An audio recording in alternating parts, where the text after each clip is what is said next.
నమస్తే సార్. నమస్తే. సార్ గత బీఆర్ఎస్ ప్రభుత్వం అనేది ధరణి అనే చట్టాన్ని తీసుకొని వచ్చింది. ఇప్పుడు కాంగ్రెస్ ప్రభుత్వం వచ్చాక 2025 ఆర్ఓఆర్ భూభారత్ చట్టాన్ని తీసుకొని వచ్చింది. ఈ రెండింటి వల్ల ప్రజలకి నష్టాలున్నాయా, లాభాలున్నాయా? ఏది మంచిదంటారు? ముందుగా తెలంగాణ ప్రజలకి ధన్యవాదాలు. అట్లానే తెలంగాణ కాంగ్రెస్ గవర్నమెంట్ ముఖ్యమంత్రికి రేవంత్ రెడ్డి గారికి ధన్యవాదాలు. ఈ తెలంగాణ భూభారతి ఆర్ఓఆర్ చట్టం తీసుకురావడం ఒక మంచి శుభ పరిణామం. ఏదైతే ఈ ఆర్ఓఆర్ చట్టం ద్వారాగా ఏదైతే ప్రజలకు సంబంధించి పట్టాదారు పాస్బుక్లు కానీ, పట్టాదారు పాస్బుక్ కాలంలో పేర్లు తప్పులు కానీ, లేకపోతే సర్వే నెంబర్ల కరప్షన్ కానీ, లేదా పట్టా నేమ్ కరప్షన్ కానీ, ఏదైతే కరప్షన్లు ఉన్నాయో ఆ కరప్షన్లు జరుపుకునే విధంగా ఈ భూభారతి చట్టంలో వెసులుబాటు కల్పించింది. ధరణి ద్వారాగా అప్పట్లో ఏదైతే దాంట్లో పహానీలో కానీ లేకపోతే ఆర్ఓఆర్లో అడంగల్లో కానీ ఏదన్నా తప్పు పడితే వాటిని సవరించే అధికారులు లేకుండా కోర్టు ద్వారా పరిష్కరించుకోమని ధరణిలో తీసుకొచ్చారు.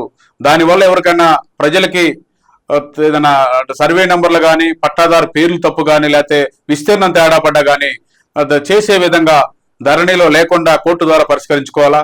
కానీ భూభారతి చట్టం ద్వారాగా ఏదైతే పాస్బుక్ లో ఉన్న పేర్లు తప్పులు కానీ, అద్దుదారులకు సంబంధించిన బౌండరీస్ తప్పులు కానీ, లేకపోతే ఆన్ పేపర్ లో ఉన్న సర్వే నెంబర్ ఆన్ పొజిషన్ లో ఉందా లేదా ఒకవేళ లేనట్లయితే సవరించే అధికారులకి ఈ భూభారతి చట్టం ద్వారా వెసులుబాటు కల్పించింది.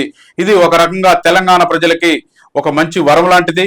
మరి అదే విధంగా ఈ భూభారతి చట్టం తీసుకొచ్చినందుకు తెలంగాణ రేవంత్ రెడ్డి వారికి నేను ముఖ్యంగా తెలంగాణ రైతుల ద్వారా ధన్యవాదాలు తెలుపుతున్నా. ఎందుకంటే ఇప్పుడు ఈ భూభారతి చట్టం ద్వారా కొన్ని పొజిషన్లోకి వెళ్ళి గ్రామాల్లో రీసర్వే జరుపుతున్నారు. ఈ రీసర్వే వల్ల ప్రజలకు ఎవరికైనా సర్వే నెంబర్లు తేడా పడ్డ, గట్టు పేసీలు ఏదైనా తేడా ఉన్నా కూడా, లేకపోతే బై నెంబర్లో సబ్ డివిజన్ నెంబర్లో తేడా పడ్డా కూడా వాళ్ళు వారి ఎవరైతే రైతున్నారో వారి పొలం దగ్గరకు వచ్చి సర్వే చేసి ఆ సర్వే నెంబర్ని సరిచేసి వారి ఇంటికే నేరుగా పాస్బుక్ ఇచ్చే విధంగా ఈ భూభారతి చట్టంలో కూడా కొంత వెసులుబాటు కల్పించారు. ఇది ఒక తెలంగాణ ప్రజలకు ఒక వరం లాంటిది. ఏదైతే ఈ సర్వే ఉన్నప్పుడు 1950లో సర్వే జరిగినప్పుడు కూడా కొన్ని తప్పిదాలు జరిగినాయి. మరి ఇప్పుడు కూడా దాన్ని సవరించి రైతులకి న్యాయం చేసే విధంగా ఈ భూభారతి చట్టం పనిచేస్తుంది.